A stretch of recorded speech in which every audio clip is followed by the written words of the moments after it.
क्या मुख्तार अंसारी की मौत स्लो पॉइजन देने से हुई थी? क्या जेल में मुख्तार अंसारी को साजिश के तहत मारा गया था? क्या जेल में मुख्तार की मौत कोई सामान्य मौत नहीं है, या मुख्तार की मौत नहीं हत्या हुई है? ये वो सवाल हैं जो लगातार माफिया मुख्तार अंसारी की मौत से उठते रहे हैं। अब मुख्तार अंसारी की मौत के राज से पर्दा उठ गया है। अगर आप भी जानना चाहते हैं कि हकीकत क्या है तो बने रहिए इस वीडियो के साथ। नमस्कार, मैं हूं विजेंद्र विजय। श्रेष्ठ यूपी पर आपका स्वागत है।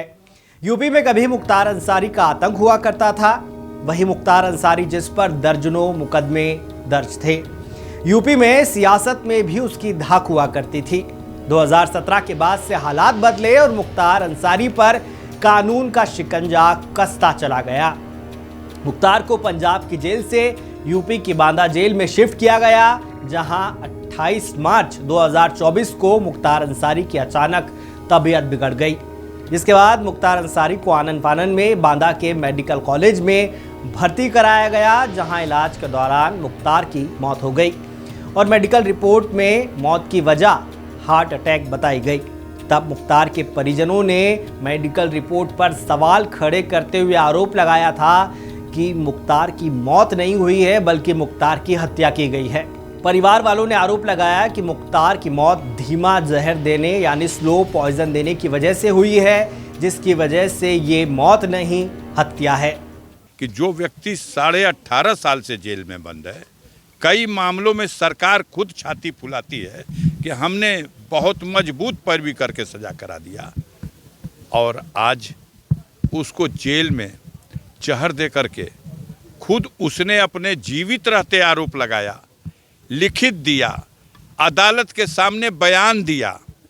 मजिस्ट्रेट से जाके मिल लीजिए, आप तो नहीं पूछ पाएंगे, मजिस्ट्रेट की औकात है, लेकिन आएगा समय तो उस कोर्ट को भी बयान देना होगा।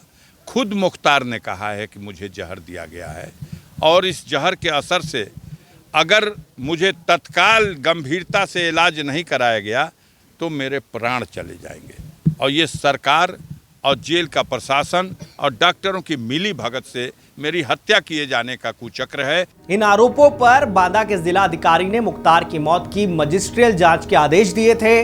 मीडिया रिपोर्ट्स के मुताबिक अब इस मामले में बांदा के जिलाधिकारी ने सरकार को रिपोर्ट सौंप दी है, जिसके बाद मुख्तार की मौत के राज से पर्दा उठ गया है, जिसमें मुख्तार की मौत की वजह जहर नहीं बल्कि हार्ट अटैक ही बताई गई है। इस रिपोर्ट में बताया गया है कि मुख्तार के शव की पोस्टमार्टम रिपोर्ट में भी हार्ट अटैक की पुष्टि हुई है। कहा जा रहा है कि मुख्तार अंसारी के परिजनों को कई नोटिस भेजे गए, लेकिन वो जवाब देने के लिए हाजिर नहीं हुए थे। मुख्तार अंसारी की मौत की जांच एडीएम वित्त राजस्व राजेश कुमार को सौंपी गई थी। करीब 5 महीने तक चली जांच में जेल अधिकारियों, कर्मचारियों, इलाज करने वाले जिला अस्पताल के डॉक्टर, भर्ती करने वाले मेडिकल कॉलेज के डॉक्टर, कर्मचारी सहित पोस्टमार्टम करने वाले डॉक्टर के साथ साथ 100 लोगों के बयान लिए गए। पोस्टमार्टम और विसरा रिपोर्ट्स, जेल के सीसीटीवी फुटेज, बैरक की जांच और खाने की जांच रिपोर्ट का एनालिसिस किया गया, जिसके आधार पर यह रिपोर्ट तैयार की गई है। अब आपको बताते हैं कौन था मुख्तार अंसारी और उसने कैसे जुर्म की दुनिया में कदम रखा था। मुख्तार अंसारी का जन्म गाजीपुर जिले के मोहम्मदाबाद में हुआ था। उसके पिता का नाम सुबहानुल्लाह अंसारी और मां का नाम बेगम राबिया था। कहा जाता है कि मुख्तार के हाथ खून से सने रहे, लेकिन मुख्तार की माफिया से इतर एक पहचान और भी थी। दरअसल मुख्तार अंसारी नामचीन राजनीतिक परिवार से था। 17 साल से ज्यादा वक्त उसने जेल में गुजारा। मुख्तार के दादा डॉक्टर मुख्तार अहमद अंसारी स्वतंत्रता सेनानी थे। मुख्तार के नाना ब्रिगेडियर मोहम्मद उस्मान को 1947 की लड़ाई में शहादत के लिए महावीर चक्र दिया गया था। मुख्तार के पिता सुबहानुल्लाह अंसारी भी पॉलिटिक्स में एक्टिव रहे।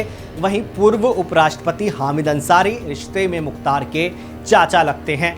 मुख्तार के भाई अभी गाजीपुर से सपा के सांसद हैं।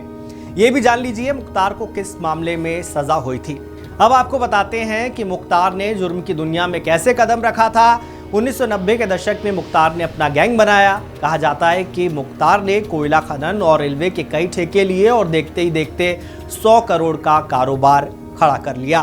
फिर वो गुंडा टैक्स, जबरन वसूली और किडनैपिंग के काले धंधे भी करने लगा। उसका सिंडिकेट मऊ, गाजीपुर, बनारस, जौनपुर जिलों में फैला हुआ था। मुख्तार के खिलाफ 61 आपराधिक मुकदमे दर्ज थे, इनमें 15 हत्या के मामले थे। ये भी जान लीजिए कि मुख्तार किस मामले में जेल में सजा काट रहा था।